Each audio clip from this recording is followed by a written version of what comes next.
y al llegar acá escuchaba ruidos y voces de gente. Y me dije, ¿y estas voces son los palomillas de Chucuito que se escapaban de sus mamás para jugar al fútbol? No, no son los de Chucuito, están muertos. Ah, deben ser los jóvenes que estaban en las plazas, en el Parque Universitario, en la Plaza San Martín, en 1945, saludando el despertar de la democracia.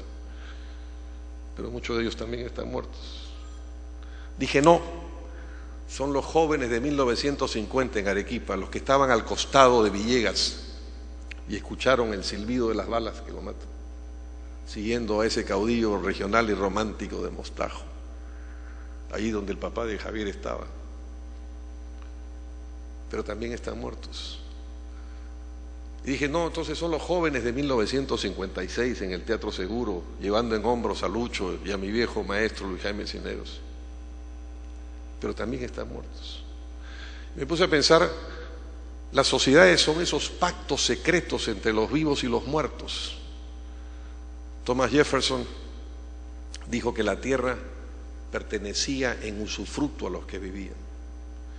Es ese pacto inmemorial, ese pacto entre los muertos y los que todavía no han nacido, y nosotros no somos sino sus tenedores precarios y temporales.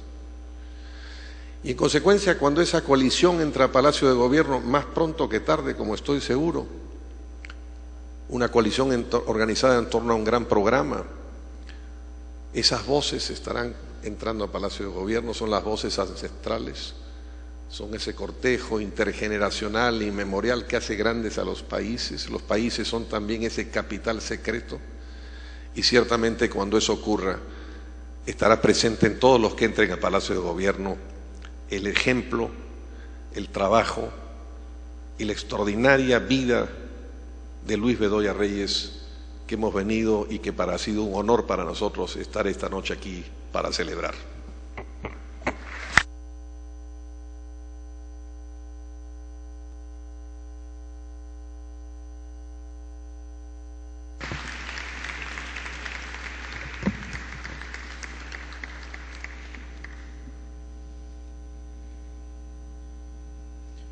Agradecemos al señor Alfredo Barnechea por sus valiosos comentarios. A continuación, las palabras del señor Teodoro Jampe Martínez, compilador del libro Luis Bedoya Reyes, Gradualidad en el Cambio, Textos Esenciales. El señor Teodoro Jampe Martínez es doctor en Historia por la Universidad Complutense de Madrid, ha ejercido la docencia en la Pontificia Universidad Católica del Perú y la Universidad Nacional Mayor de San Marcos, y en varias otras universidades del país y del extranjero. Ha sido presidente del Humboldt Club del Perú, asociación de los ex becarios peruanos de la Fundación Alexander von Humboldt. Además es miembro nacional principal del Instituto Panamericano de Geografía e Historia y del Instituto Latinoamericano de Historia del Derecho. Es miembro de número del Centro de Estudios Históricos Militares del Perú, del Instituto Ricardo Palma y de la Sociedad Peruana de Estudios Clásicos. Miembro correspondiente de la Academia Argentina de la Historia, la Casa de la Cultura Ecuatoriana y la Sociedad Chilena de Historia y Geografía. Autor y compilador de una docena de libros y más de un centenar de artículos publicados en revistas especializadas de América y Europa. Asimismo, ha coordinado el volumen de historiografía andina dentro de la serie Historia de la Historiografía de América 1950-2000. Su obra más reciente se titula Luis Bedoya Reyes, Gradualidad en el Cambio, y es una compilación de textos esenciales del ilustre patriarca de la democracia peruana. Con ustedes el señor Teodoro Jampe Martínez.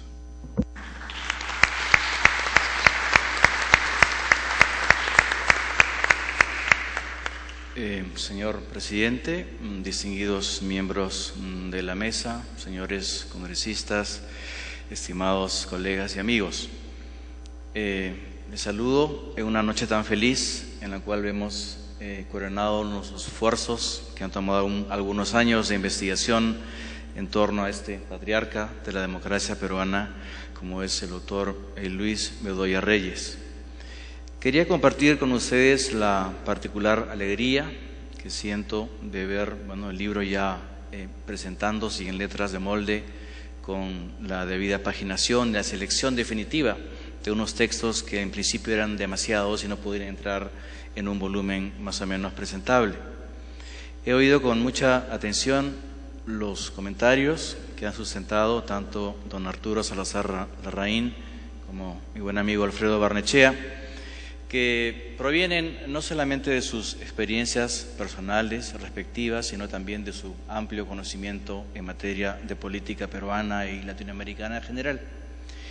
Y me gusta haberlos oído hablar porque me da una idea, una pauta de las múltiples aproximaciones que puede recibir esta obra densa y voluminosa, a la cual indudablemente se puede atacar desde varias, incluso tiendas políticas.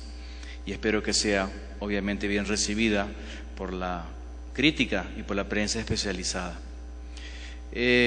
Bueno, han tenido la gentileza de leer algunos puntos de mi currículum profesional. No es evidentemente la primera vez que tengo la dicha de presentar una obra en formato de libro, ni es tampoco la primera vez que el Fondo Editorial del Congreso de la República me publica. Pero en esta oportunidad es una noche muy placentera, me presento muy calmado y tranquilo, porque veo que es una obra cuya responsabilidad y paternidad es compartida con nada menos que el doctor Bedoya Reyes. Mi intervención, que voy a leer enseguida, no se asusten, va a ser muy breve. Básicamente tiene el sentido de explicar ante ustedes el desarrollo de la investigación que llevamos a cabo con diferentes fuentes y también con testimonios orales, entrevistas, para compilar ese volumen, y daré algunos agradecimientos absolutamente importantes para dar cuenta de esta obra. Y dejaré evidentemente el rol estelar que se merece a don Luis Bedoya Reyes, a quien todos ustedes seguramente querrán escuchar esta noche en la presentación de su libro, que no es, como decía muy bien Alfredo, una autobiografía en rigor, sino una colección de textos que ayudan a conocer mejor su obra, su vida y su pensamiento político.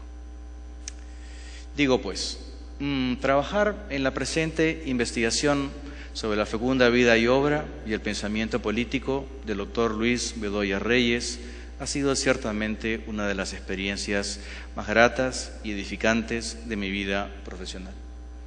Esta aventura intelectual, realizada bajo los auspicios del Fondo Editorial del Congreso de la República y que hoy llega felizmente a buen puerto, remonta sus orígenes a 3 años y medio atrás aproximadamente. Fue en el verano de 2009 cuando tuve mi primer contacto personal con el doctor Bedoya, indudable patriarca de la democracia peruana, quien me demostró la lozanía de sus 90 años recién cumplidos.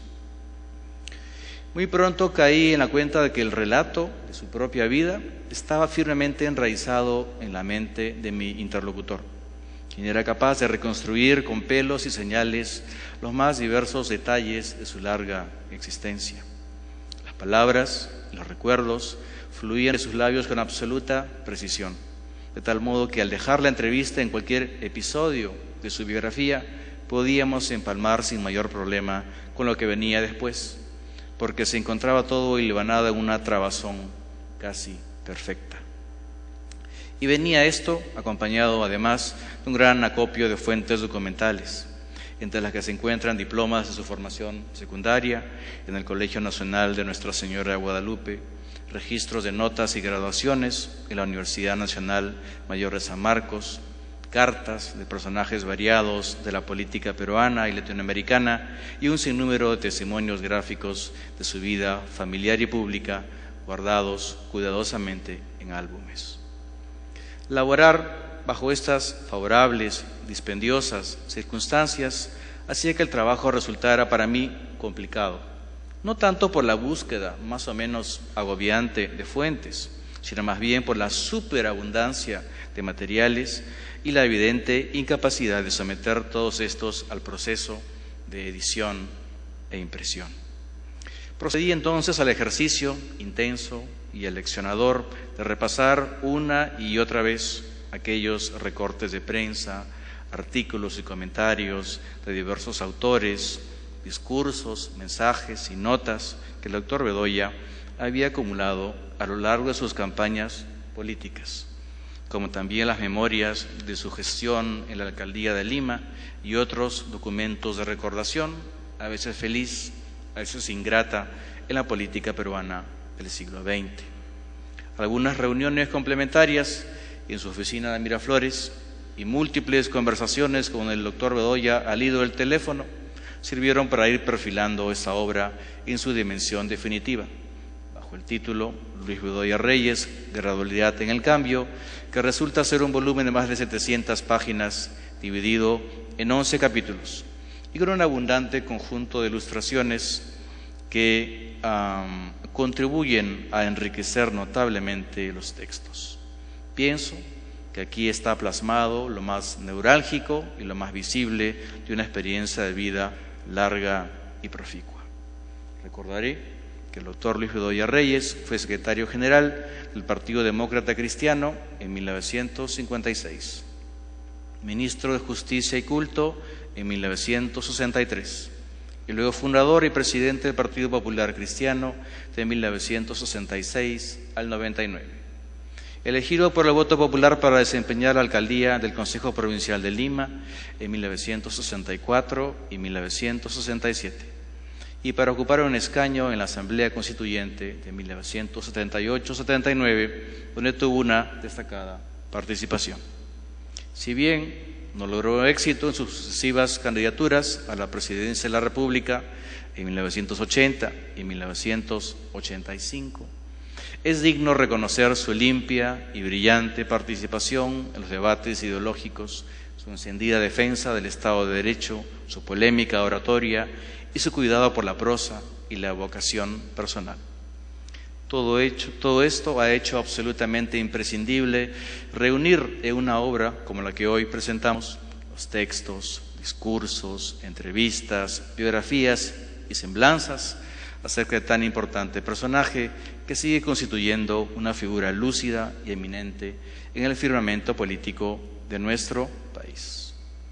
En esta noche feliz y en compañía de vuestra numerosa y distinguida concurrencia, me toca expresar un agradecimiento a las diversas personas que confiaron en mi quehacer historiográfico y contribuyeron a la realización de este ambicioso proyecto.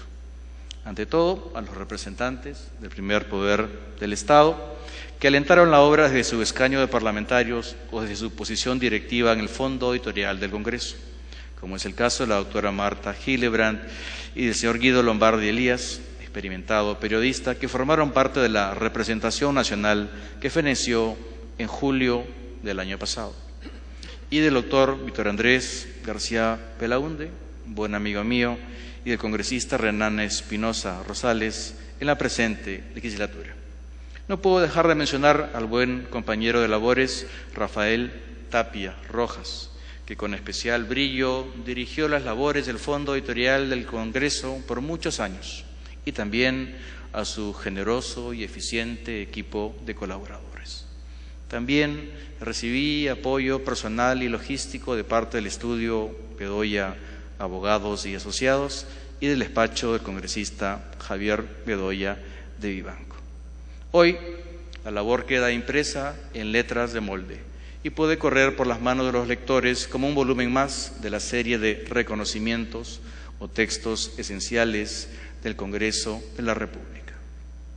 Last but not least, como dirían los ingleses, me toca agradecer muy especialmente al doctor Luis Bedoya Reyes por su generosa colaboración y voluntad de diálogo, que ha trascendido las fronteras intergeneracionales y nos ha permitido hallar más de un punto de encuentro en la historia del Perú, esa patria nuestra que todos queremos. Por ello, me permitirán ustedes que evoque en tono clásico y latino las palabras de Marco Tulio Cicerón en su conocido diálogo de Senectute acerca del valor de la ancianidad. Cito: ¿no recordáis cómo Néstor habla de sus virtudes con frecuencia?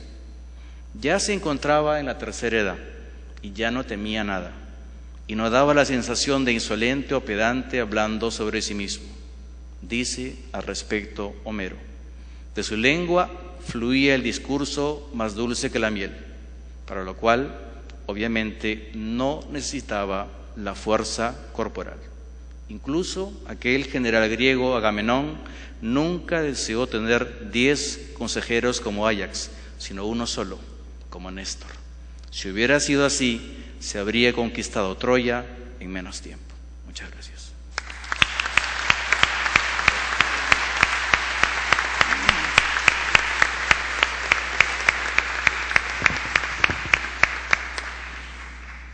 Agradecemos al señor Teodoro Hampe Martínez por sus importantes comentarios. Distinguida concurrencia, previo a las palabras del doctor Luis Bedoya Reyes, presentaremos una breve semblanza sobre su vida.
Palabras del doctor Luis Bedoya Reyes, presidente fundador del Partido Popular Cristiano.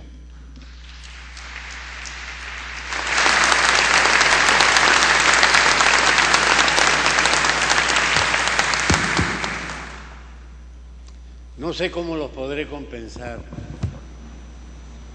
No por la demora, que ha sido involuntaria. Parece que a muchos nos ha afectado. Pero esto estaba previsto de comenzar a las 7 de la noche y por mi culpa ha comenzado después de las 8. 1000 perdones. ¿Cómo comenzó esto? No sin mi voluntad, sin conocerlo. Una persona muy brillante y al mismo tiempo impulsora, Marta Hildebrand, sin saberlo yo y teniendo a su cargo la responsabilidad del fondo editorial que el Parlamento tiene para editar obras, decidió por sí y ante sí sacar algo sobre mí reuniendo piezas sueltas en diferentes órganos de publicidad o en determinados archivos. Pero había algo que no podía existir en ninguna parte, ni mi infancia ni mi juventud, porque no merecieron, por supuesto, ninguna mención mayor en la prensa nacional. Y fue así como me pidieron, y aquí está el representante de las oficinas que han tenido a su cargo durante 4 años, el trabajo, la tarea, porque don Rafael Tapia es un hombre que ha puesto junto con todo su equipo técnica y sapiencia en la edición de esta obra. Esta obra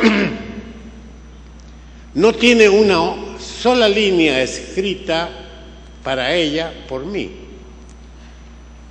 No, es lo que a lo largo de mi vida he escrito o lo que a lo largo de mi vida se ha escrito sobre mí.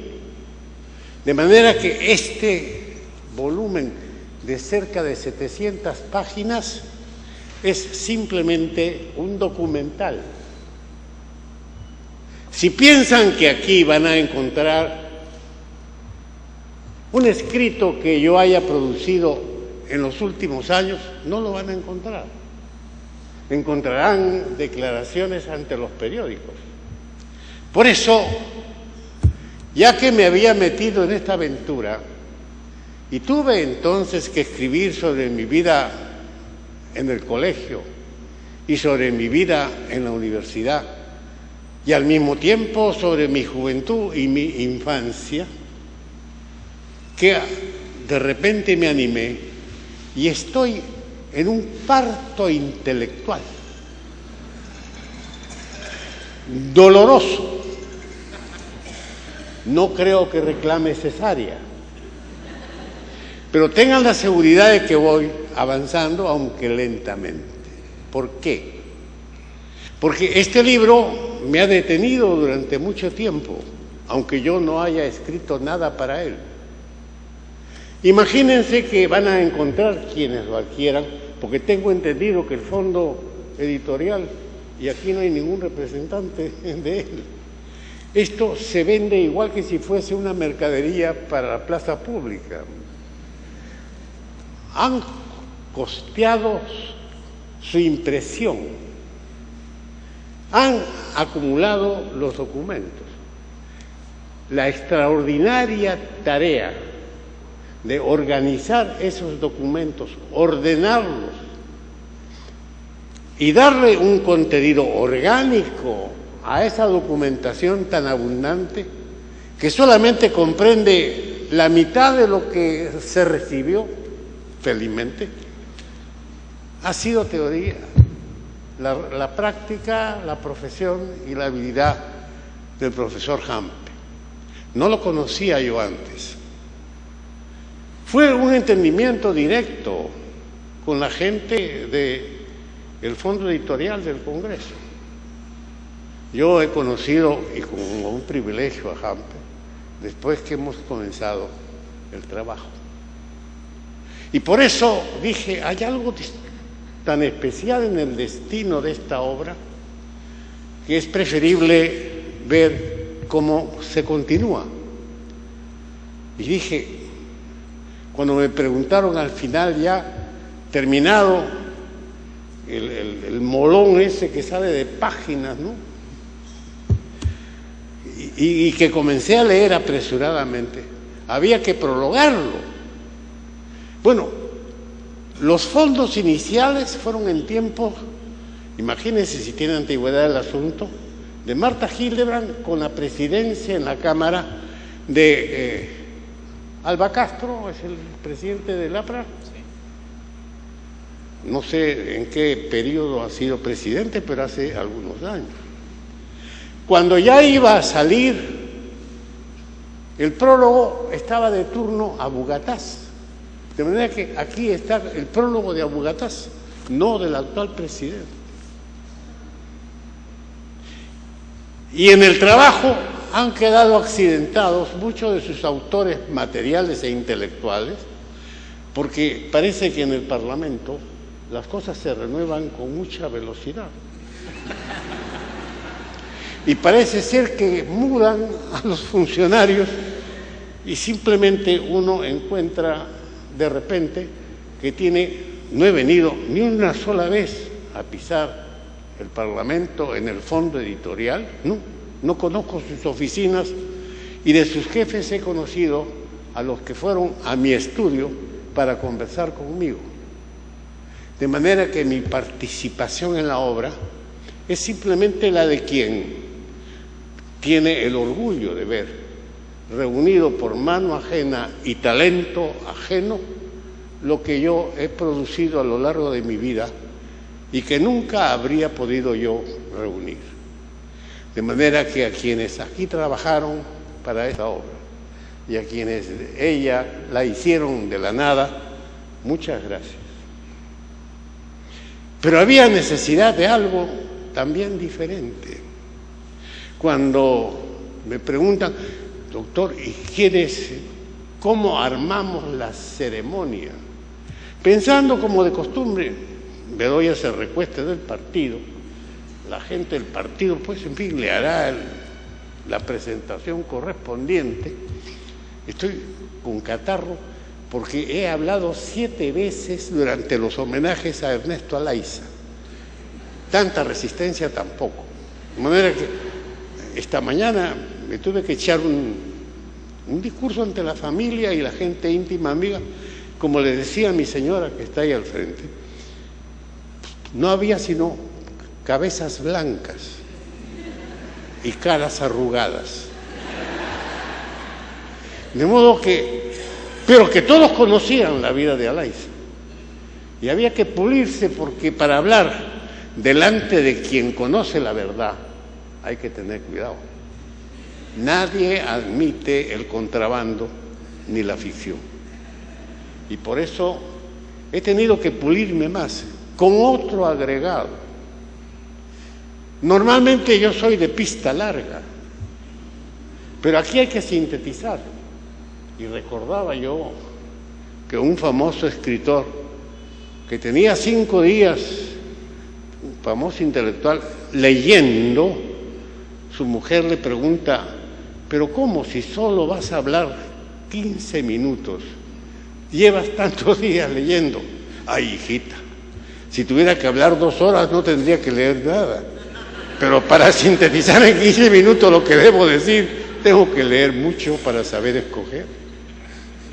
Bien, entonces dije, si de mano ajena, sin antecedentes ni peticiones, ha nacido esta idea, voy a hacerle la distinción de buscar también manos totalmente inocentes para el elogio. Y no hay mejores manos que la de quienes te conocieron en las tareas que has tenido. Y pensé, primero Arturo, mi cuchillo durante 6 años.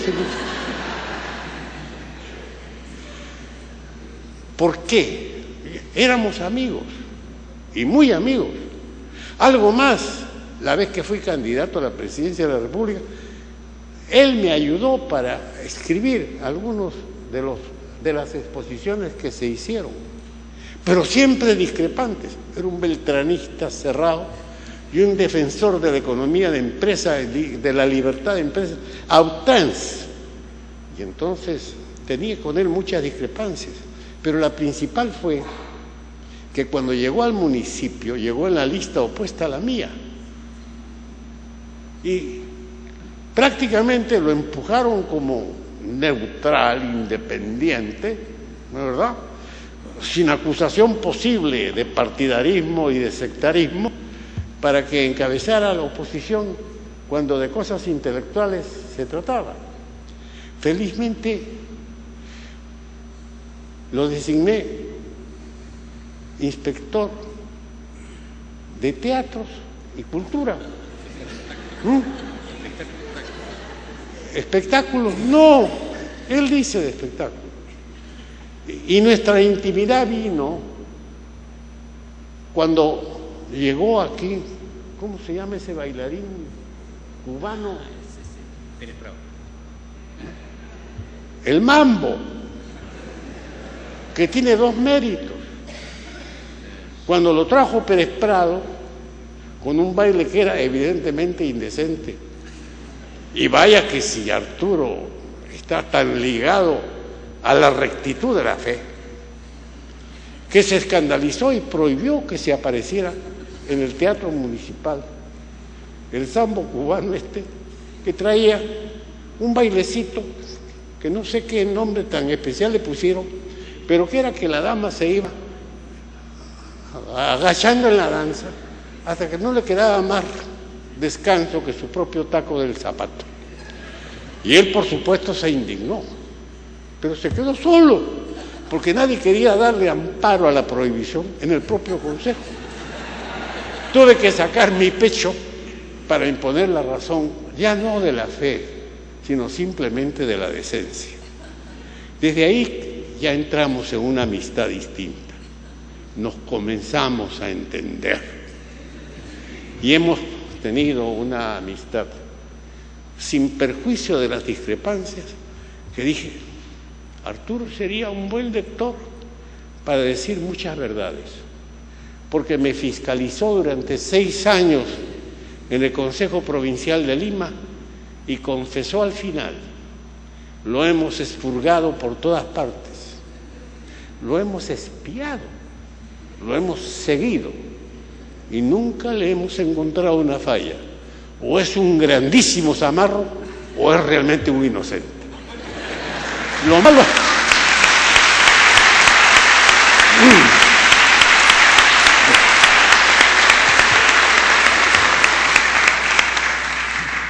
Lo malo está que como extiende esa misma calificación a todas las áreas, creo que en alguna de esas áreas de mi vida le quedan sus dudas.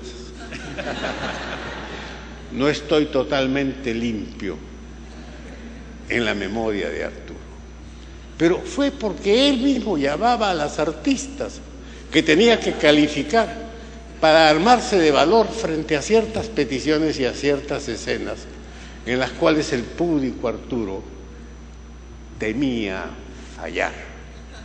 Pero parece ser, porque también yo lo miraba a él y decía, como falles también te cae, como tú crees que me va a caer a mí como fallé. A la primera de bastos te cuento la historia y te la saco desnuda. Y dije, ¿y quién más? Han escuchado a Alfredo. Ha hecho una exposición crítica muy objetiva que le agradezco, igual que a todos los que han intervenido. Es un privilegio haber tenido los comentaristas que he tenido. Alfredo no me quería, conforme ha confesado.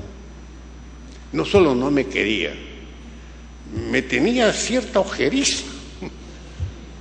Decía, ¿hasta dónde este tío es un puro camuflaje? Dice cosas, pero se las estarán dictando. ¿Quién lo inspirará? Bueno, yo he sido siempre igual, pero escucharlo hoy en el análisis, que se lo he escuchado varias veces en diferentes sitios, con esa hondura y esa elegancia, es un privilegio y te agradezco, Alfredo. Pero antes de eso ya había escrito que se había acercado a mí, me había conocido más y había comprobado que algo muy positivo había en mí, y escribió las lindas líneas al final de una semblanza, y no hace muchos años, pero que está también como otras en este libro. No ha omitido el profesor Hanke ninguno de los elogios más grandes que he tenido, porque aquí están lo mismo los de hombres viejos, como el colaborador de la prensa en los años de la dictadura militar, que fue sacerdote y que después se casó, pero que era un hombre de primera línea, se me acaba de borrar el apellido, o sea, allá por los años de la primera dictadura, en tiempos de los años 70,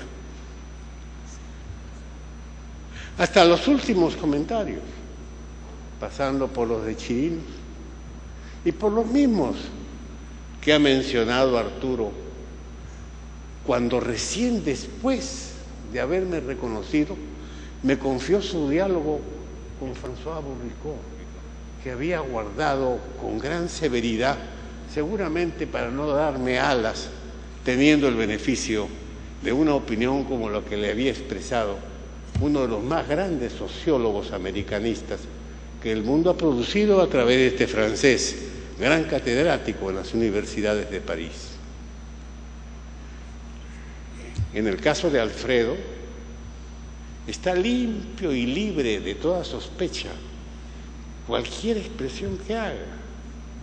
Nos ha ligado a él ya en la madurez y a mí en la vejez un conocimiento más próximo y un recíproco aprecio que nace precisamente de haber tenido distancias y haber producido aproximaciones.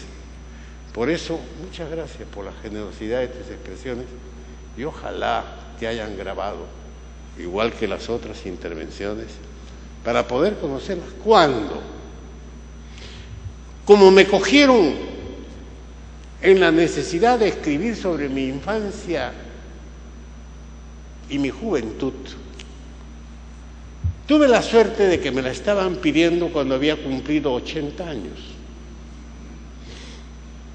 Y me vino una petición de mis condiscípulos de la Asociación Guadalupana para que escribiera sobre Guadalupe. Pero simultáneamente me había venido también una especie de curiosidad de la Universidad de San Marcos, que había nacido desde mucho tiempo atrás, cuando uno de mis condiscípulos de la izquierda se puso a averiguar la biografía de las grandes figuras políticas que habían pasado por San Marcos. Y según me contaron en la Secretaría de la Facultad de Letras, después de hacer sus investigaciones,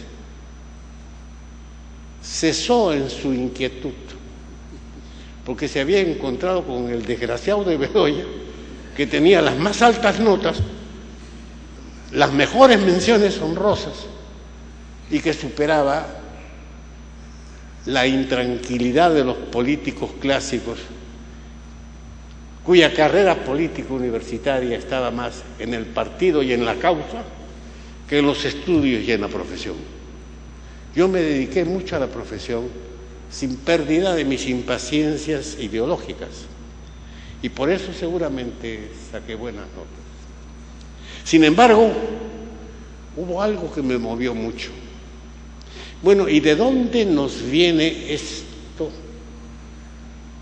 De sentir no que uno está predestinado, lo cual es una ridiculez, pero que tiene algo de qué responder. Y entonces, y lo he confirmado al estudiar biografías ajenas, hay un primer impulso que uno no sabe, pero que viene de los genes. Hay una especie de sello extraño en el impulso de la sangre, seleccionando en quienes menos imagina habilidades, inclinaciones y vocaciones que están adormecidas en uno, pero que a la primera aparecen. En algo hay de esto en lo que alguien ha estudiado como la herencia cronológica. Cuando gente muy formal, especialmente los varones, a la edad de los 45 comienzan una quiebra que termina en crisis a los 50. Piensan que la vida va a terminar y la presencia también. Y entonces comienzan a cometer disparates. Pero una vez que se investiga resulta que su papá siguió la misma línea. Y a esto se le llamó candorosamente la herencia cronológica. Los males aparecen cuando ya la vida está muy avanzada y saltan cuando los hombres cumplen entre 45 y 50 años. Entonces, yo dije, bueno, muy bien, tienes una influencia genética, pero la formación real, aquello que da carácter e imprime personalidad que lenta pero firmemente se desarrolla, no tiene sino dos convergentes: el hogar y la escuela. Y es allí donde se forja la personalidad. Y yo lo viví. Pero lo viví en un ejemplo que lo relato con un inmenso orgullo. Éramos en la familia, cuando yo nací el tercero de los hijos, ya éramos los 7 cuando comenzamos la primaria. Yo vivía en Chucuito, que es ese punto que hay entre La Punta y el Callao, mirando al Real Felipe. Pero ya mi hermano mayor, Fernando, estaba en los Maristas, ya mi hermana estaba en un colegio de los Abogales en el Callao. Yo era el tercero y el cuarto era mi hermano Augusto. Y ya teníamos que entrar al colegio. Mi madre nos enseñó a leer, a escribir y las 4 operaciones con las cuales se daba examen para matricularse en los primeros años de primaria. Y así entonces Carmen, mi hermana, Augusto, mi hermano, y yo estábamos en el mismo año escolar desde segundo de primaria, que fue la calificación que se nos hizo para matricularnos. Y seguimos siendo del mismo año escolar, en primaria como en secundaria. Como la plata no daba para mucho sobre 7 hijos, a mi hermano mayor, como a los más chicos, les tocaba los colegios de paga. A mí me tocaba el centro escolar, a mi hermano Augusto también. Y seguimos tranquilos. Y así entramos a colegios de media y llegamos a Guadalupe. En Guadalupe había 7 secciones por cada año. 7 para primer año, 7 para segundo, 7 para tercero. 50 alumnos promedio máximo en cuanto a cada clase. O sea que de promoción éramos tranquilamente 250 a 300. Mi hermana Carmen fue matriculada en el Colegio Nacional de Mujeres, en Alfonso Ugarte. Y nosotros, Augusto y yo, llegamos a 4º año de media a Guadalupe.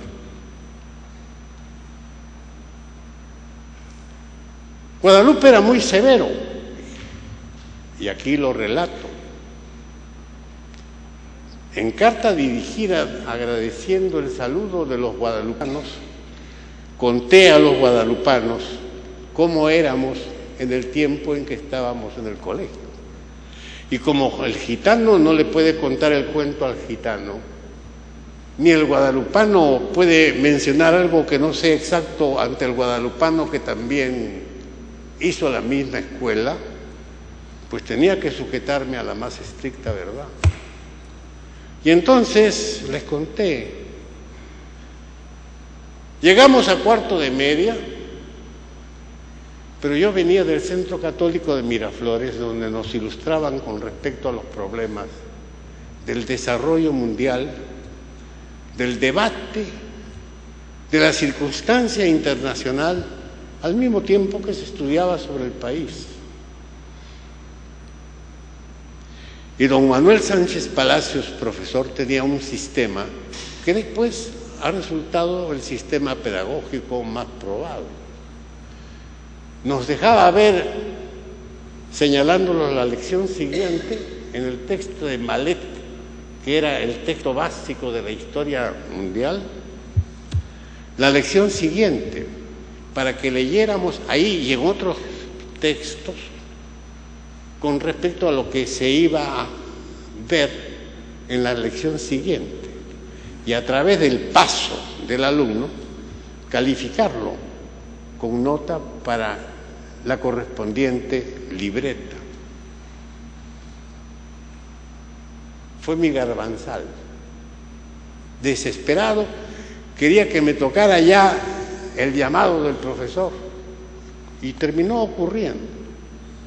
Pero terminó ocurriendo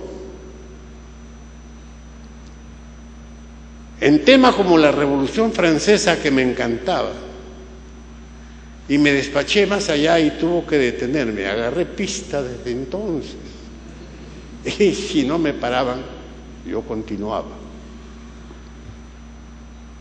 A Sánchez Palacios lo encontré X años después, al lado de Arturo, juramentando cuando se restableció el sistema municipal, y sentí que el hombre que había sido mi maestro en el colegio y en la cátedra de San Marcos, y que estaba en la oposición a mí como alcalde, se paraba para dirigirse al estrado, donde estaba Belaúnde presidente, el cardenal, el presidente de la Corte Suprema. No había tribunal constitucional en ese tiempo.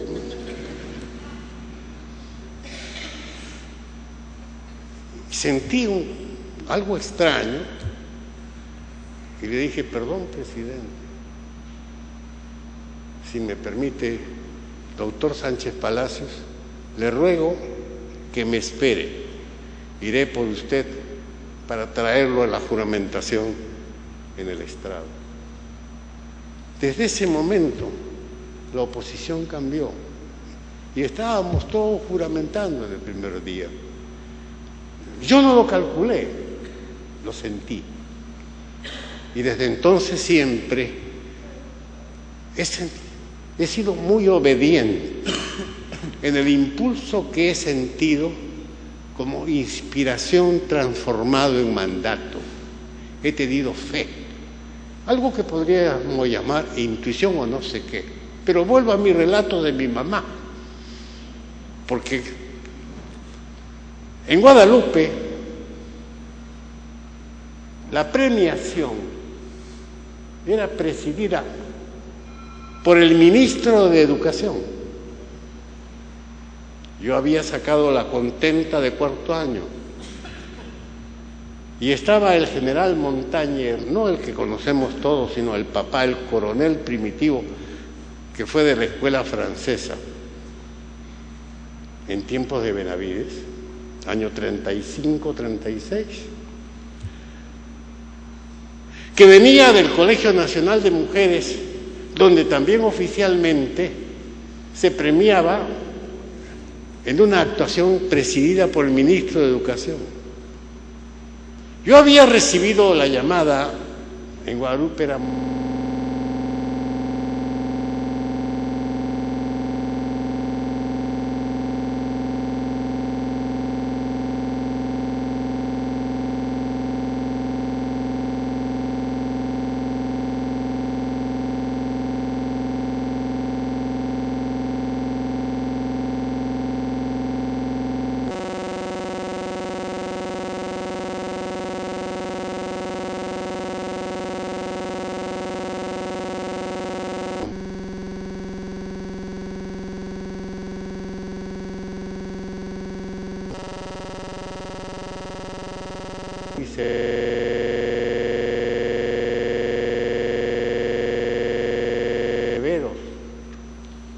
del secretario de Guadalupe, que me dijo: prepárate unas cuantas palabras para que te despidas con tu promoción.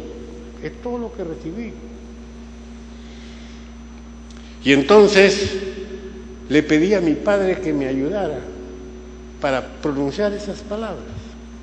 Así como mi madre me preparó para segundo de primaria, mi padre me preparó para el discurso de despedida en Guadalupe. Y fui, igual que mi hermano Augusto, a la clausura de Guadalupe, quinto año de media.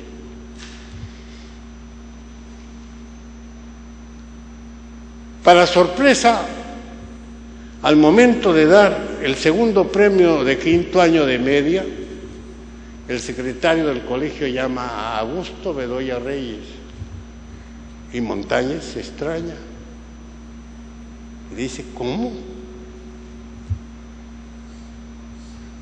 ¿Cómo se llama ese jovencito? Me dice: Augusto Bedoya Reyes. No puede ser, porque yo le acabo de dar la contenta en el Colegio de Mujeres a Carmen Bedoya Reyes.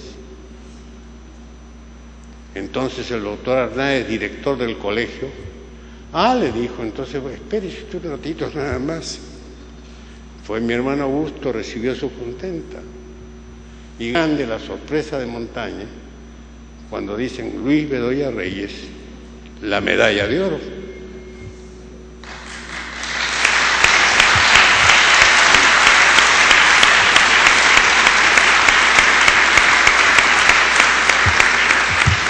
Desde entonces entendí cuánto puede el hogar en la disciplina y en la formación de las gentes, y cómo es allí, principalmente entre el maestro y la madre, donde se va forjando la personalidad del niño primero, el afianzamiento en la juventud y la madurez. Por eso siempre he respetado mucho mi vida de hogar. La verdad es que mi mujer tampoco me dejaría mentir, pero los dos hemos pasado los 90 años y nunca nos hemos gritado, nunca hemos peleado. Mi problema ahora es que estoy casado con una bisabuela, cariñosa, amorosa, pero bisabuela.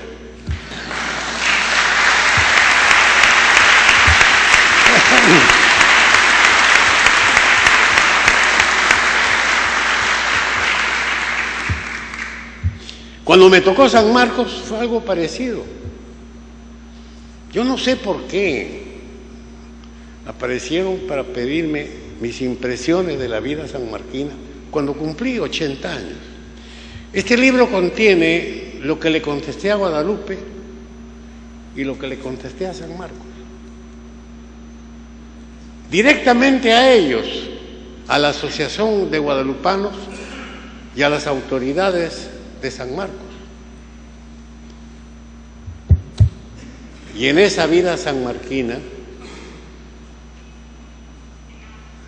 reflejé todo lo que había sido el privilegio que tuvimos quienes llegamos a la reapertura de San Marcos el año 36 y cómo llegamos a disfrutar de extraordinarios maestros que recién se retiraron. Figuras extraordinarias del pensamiento y la preparación profesional. No voy a mencionar nombres porque me pasaría la vida con esto. De modo que este libro es el preámbulo de otro que estoy escribiendo, que sí es mi autobiografía, en donde cuento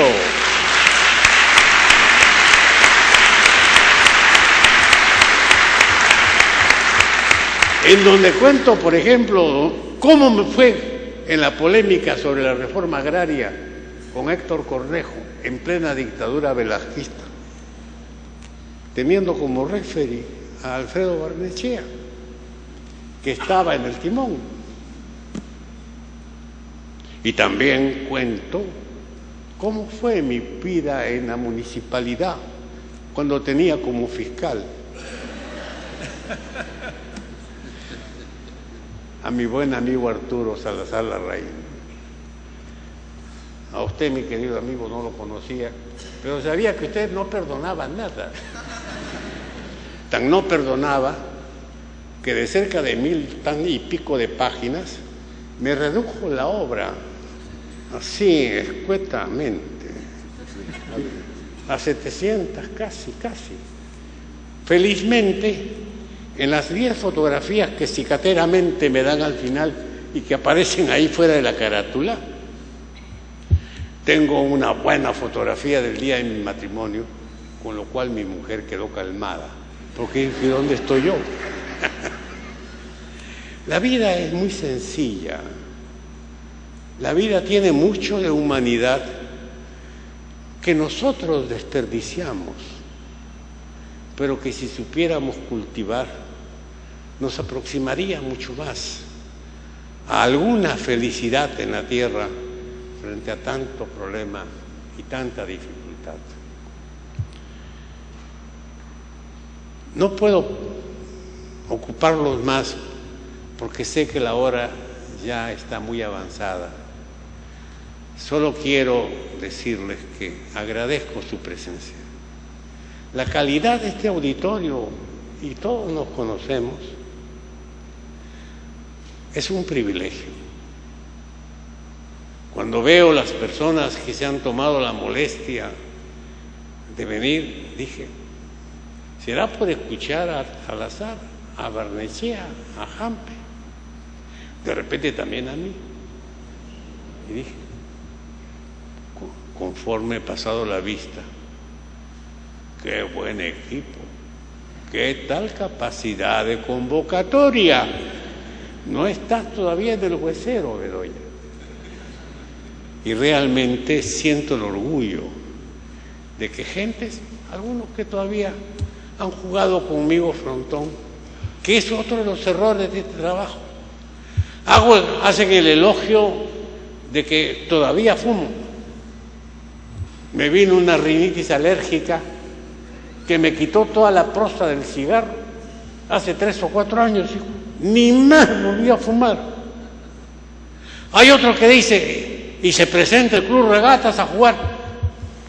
Si se pararan aquí los bejancones que están sentados y que jugaban en mis tiempos, verían que ya están patulecos para poder correr en una cancha, con excepción de algunos que desafían el infarto.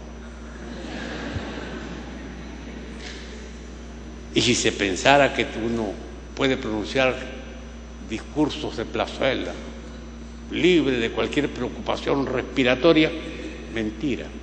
Tiene uno que caminar con la pausa tranquila que los años permiten, pero se camina. Por eso, gracias por su presencia. Me honran con su presencia, me alientan con su presencia, y solo puedo decirles, perdón por la tardanza, muchas gracias por la compañía.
Agradecemos las palabras del doctor Luis Bedoya Reyes, presidente fundador del Partido Popular Cristiano.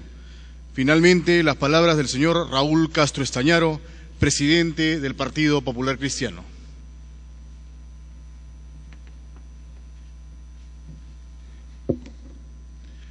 Señor vicepresidente del Congreso, Juan Carlos Seguren, doctor Luis Bedoya Reyes, fundador y presidente del Partido Popular Cristiano, señores congresistas, querido Alfredo, Arturo, Teodoro,